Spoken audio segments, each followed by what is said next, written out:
So, today we're going to be looking at our first theorem, and in the last video we kind of already talked about it, but we didn't really call it a theorem. And a theorem is something that usually people get very scared of and are worried about. But all it is some statement that we get to by using logical arguments. And using these arguments from previously taught things. So remember I mentioned Euclid. Well, he was the one who brought in this idea of stating things and arguing things from what we already knew. So Theorem 1 says that vertically opposite angles,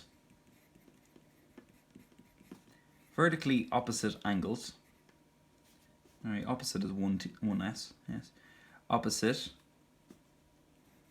angles are equal.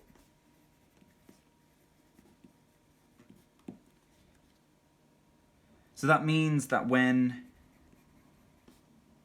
two lines intersect at a point,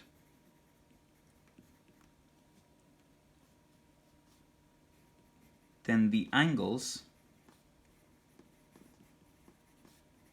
opposite to each other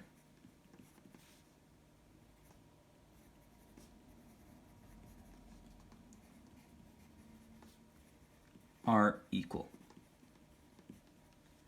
Okay, so that's a basic understanding of what's going on. If we'll use a diagram from the last lesson just to explain this 1 and 2, 3 and 4.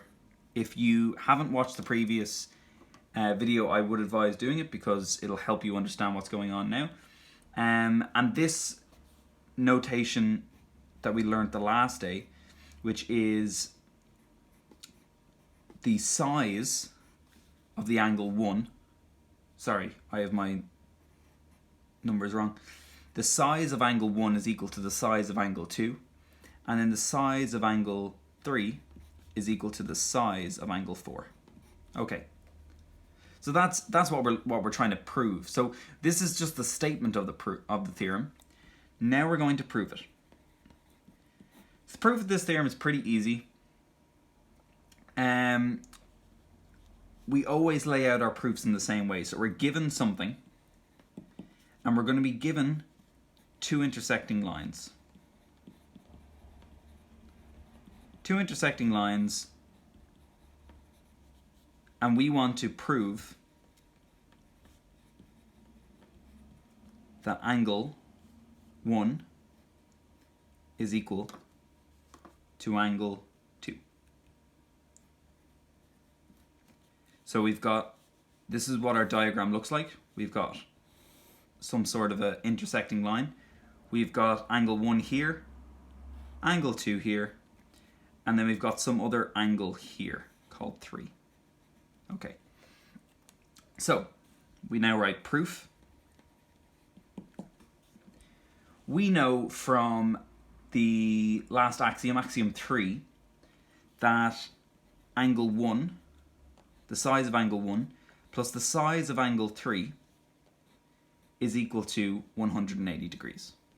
Okay? Because if we look at it, we forget about this part. I use actually a ruler to show that. This is a straight line. 1 plus 3 has to equal 180 degrees. Okay? We also know, if we take this ruler again, that the angle 2 and 3 added together should equal 180. So we also know that. Plus the angle 3 is also equal to 180 degrees. So if these are both equal to 180 degrees, then these things must be equal to each other, right? So therefore, our 3 dots for therefore, angle 1 plus angle 3, which equals 180, must also equal angle 2 plus angle 3. Okay, now we've gotten this far. In a lot of proofs, they'll just skip to the next part, but what we need to do is we need to understand what's happening. We've got a 3 on both sides, and 3's are the same, aren't they? It's this angle. So because they're the same, we can cross them off. We can get rid of them, because they're just going to cancel each other out. And we're left with this. Angle 1 is equal to angle 2. Now we check, did we prove what we were looking for? Prove that angle 1 is equal to angle 2?